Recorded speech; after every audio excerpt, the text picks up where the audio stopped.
I know it's been a while, and I say that at the beginning of every video lately because it has. Like, it's been 40 days. I think before that it was like 20. We went from days to weeks to months in between videos, and I've just sort of been quiet quitting or burning out, if you want to call it that. I don't know what you'd call it. And I thought this was just a interesting time in my life that I wanted to document, like me in the middle of burnout or whatever you want to call it. Like I said, I think it's something that maybe I'll look back on this video in a couple of months or years and I'll be like, wow, that was the point where I turned it all around and everything got better.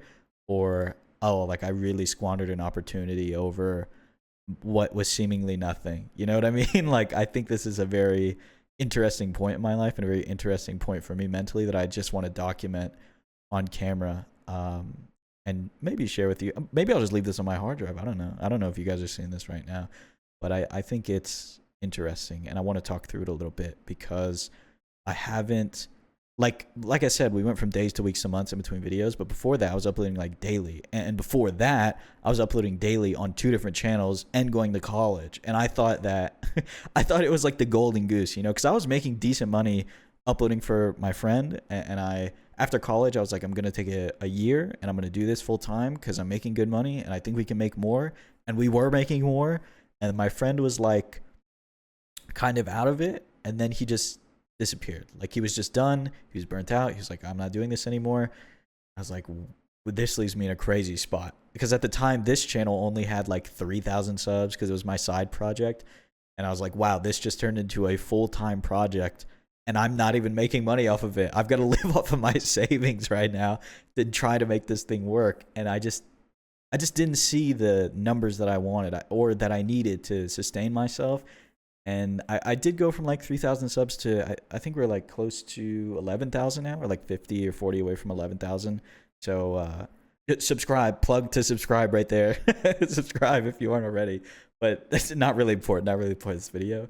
I'm just saying there was growth, but just maybe I just wanted more too much, and it kind of made me feel like stagnating in the game and on YouTube. Stagnating felt like failure. It felt like the more I do, the less I get out of it, so I must be failing. When the idea is, I think you're just doing the same thing over and over again. So you're not necessarily getting worse, but the lack of progress makes you feel like you're getting worse. It makes you want to stop trying. And that's kind of where I've been. As well as the fact that I feel like I was losing passion for the game. Like, obviously I make Street Fighter YouTube videos. If it's your first time here, that's what usually happens, is I make Street Fighter YouTube videos. But I started to lose passion for the game because I found it like very boring, very stale. And I just didn't really understand it, I guess. Like, I was trying to play like it was Street Fighter 5 still, and trying to play an honest Street Fighter game, you know, and like playing the way that I knew how to play instead of trying to innovate and like develop as a player and a person. And that is not very enjoyable, you know. And I thought about that over the last like 40 days, even the days before that, because like I said, there was so much downtime in between the videos. Like, obviously this has been a long standing thing with me that spanned back months, like, of me just not playing as much. And I decided after the last video, like, or more recently, like, oh, I'm just going to quit. Like, quiet quitting like this is just so obnoxious, and it's not what I want to do. So I'm just going to quit. And that was kind of the first time I've ever made a decision like that. Like, usually I just stop doing something and it fades out in my life. I've never really made a decision to quit. And what happens like afterwards is like really interesting feelings wise. I feel like I'm still going through it right now. Like, I feel like you quit and you're up here, and for the first couple days you're like, oh, I'm just gonna go back to it. Like, that's just what I do. I just play the Street Fighter game or make YouTube videos. That's what I do. But then you don't. Like, there's nothing pulling you back to doing it for a while. And then I think like 2 weeks in, I started playing Valorant again.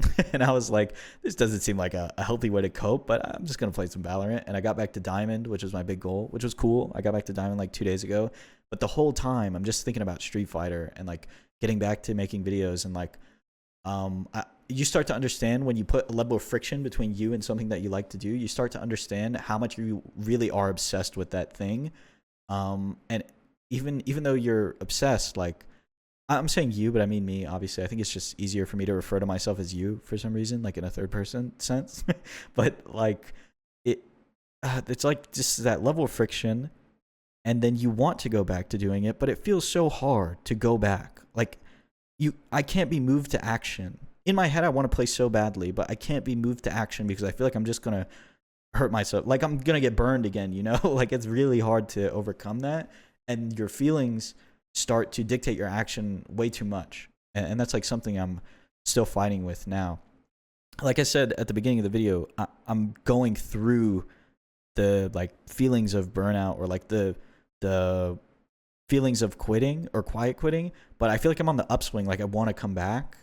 And it's just an interesting feeling. It's like I'm being pulled in two different directions of like, hey, let's move on from this, or like, hey, we can still turn it around. Like you have an opportunity here and you should turn around if you can, if you want to.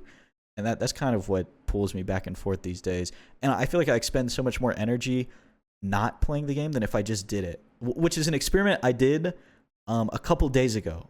This is going to sound very silly, but there's a old article on, I think it's on Mobalytics, that breaks down Faker's schedule, like the league player, of how his day is blocked out. So like he wakes up at noon, and then from noon to 1 they like plan their day, and then from 1 to 3 is scrims, and I think it's like, or 1 to 4 is scrims, and like 4 to 7 is break, then 10 to whatever, like 7 to 10 is more scrims. And I was like, what if I just follow that schedule for Street Fighter? Don't ask any questions, don't feel any way about it. At the end of the day, will I feel more fulfilled than if I just sit here and teeter between options all day? And I did it. And I know this is going to sound even stupider. It's pretty exhausting, okay, to like play that much Street Fighter in one day. But I did it. And at the end of the day, during it, I was getting so frustrated with the game. I was like, this game sucks. I hate it. I don't know why I did this. This game is so awful. Like Capcom, fuck Capcom. Like everything you could think of, I was mad about. And then at the end of the day, I laid down and I was like, I'm glad I did this. I was like, that was way better than me sitting around debating whether I should do something today. Like I did it. I finished the schedule. And if I did that again tomorrow, I would be happy. And then I didn't do it the next day because I was thinking about it so much that I never did it. But I understood that if you just take the action, like even if in that moment you're so very angry, like by the end of the day, that was just such a small moment of time that the progress that you made just is overshadows like that one tiny little moment. And I felt something from that. And there was like a lot of other things that led me to like making this video right now and like wanting to come back, like turn it all around, you know. One is the fact that I've been looking for a job and like no employers respect your time, bro. Like the job market is crazy. Like I'm applying to jobs and they're taking like 2 weeks to decline you, or like 2 weeks to message back and be like, hey, here's an assessment to see if you fit our company. They make you take a damn like personality test. And of course you pass it because like what psychopath or schizophrenic or whatever, not schizophrenic, sociopath, that's what I was thinking of. That's the word I was thinking of. Who is not passing the personality test? So you pass the assessment, then you wait 2 months, and then you finally get declined. They don't even have the fucking common courtesy to send you an email. You have to go in the portal and see that you've been declined. It's just so frustrating. I'm like, I have so much downtime. I might as well make the videos, you know? And that's what I'm doing here. Speaking of videos, I have like a document of video titles that I made, and all of them were just so, they just didn't feel like me, you know? Like I feel like to me, making YouTube videos, it's like authenticity over everything, always. Like your personality, your authentic like self or whatever, and being honest is over everything. And so like I make all these titles of these guides, and I look at them and I'm like, this is someone else's job, bro. Like I'm not making this shit, man. 4 tips that took me to 1800 MR. Like, come on, bro. Somebody's gonna make that 10 times better than I will. They'll edit it up. It'll be a better product overall for the greater good. I just want to fucking be me on the camera and like make some commentary videos and talk about whatever the state of the game, how I'm feeling. Just be a personality, be my personality on camera and be myself. The sad reality though is that those type of videos don't really make money, right? Obviously.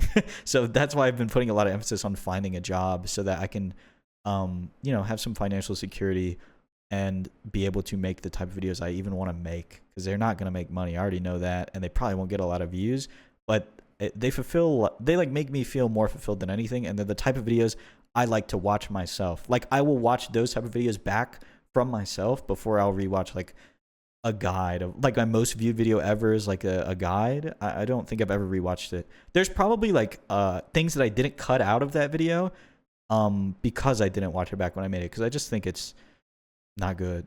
I just don't think it's a good final product, and I'm not proud of it.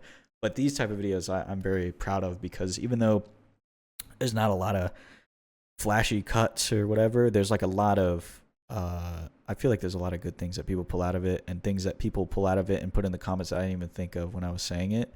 And they're the videos that people contact me about and say that, hey, like, thanks for helping me.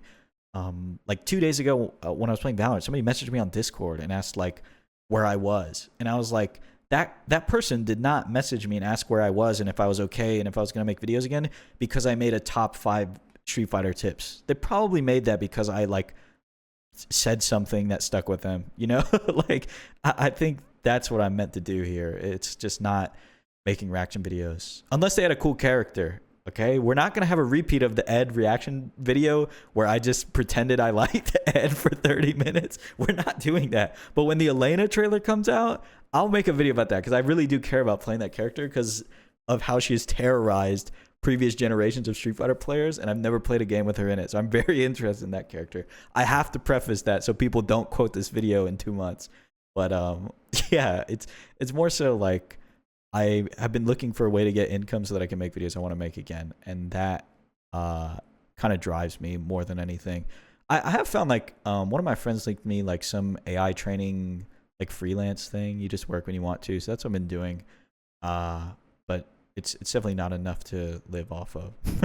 But maybe I can like fuse together 3 different side jobs and we can figure this shit out, bruh. Because that's kind of what it's looking like, considering how these people at these companies do not even, I don't even think they look at my resume. I really don't. I don't understand the hiring process these days. Is there anything else? Let me think. I just wanted to say one last thing, like quick little anecdote, but Broski qualified for Capcom Cup today. I've been watching Broski for a long time, like since Street Fighter V era when he was like playing Oro. I watched a little bit of Dawson before that, but really when he played Oro, like before he was uploading regularly on YouTube, he worked very hard and he finally hit like a very huge goal, which is like really cool to see. I also used to watch like Diaphone a little bit, and like the first time I went into Diaphone's chat, he recognized who I was because he said he looked at my channel to like get ideas. I was one of the channels he saw. This was when he didn't have like a big YouTube channel. He didn't have very many subs. He wasn't uploading regularly. He was just getting started.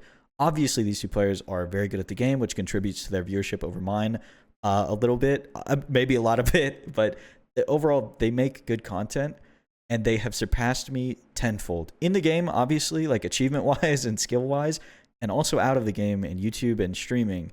And when I see that kind of stuff, like not just those 2, but like other people, I always think recently, like how many more times am I going to see somebody else achieve like my dream or like what I want to do? How many more times am I going to sit by and say this person, like maybe I don't think that they're going to make it past me or something, right? Like have an egotistical thought, or how many times am I going to see them working and hit their goals? How many times am I going to be a fucking bystander until I finally do it myself? Am I just going to watch these people pass me up and achieve the things that I want to achieve in perpetuity, or will I finally do it? Like, am I going to do something about it? And that is sort of maybe an egotistical thing to say, but it's driving me like a little bit more every day that I see it. I don't think it's good to compare yourself to people like that, but to draw inspiration out of it, I think is all right. I think it's all right.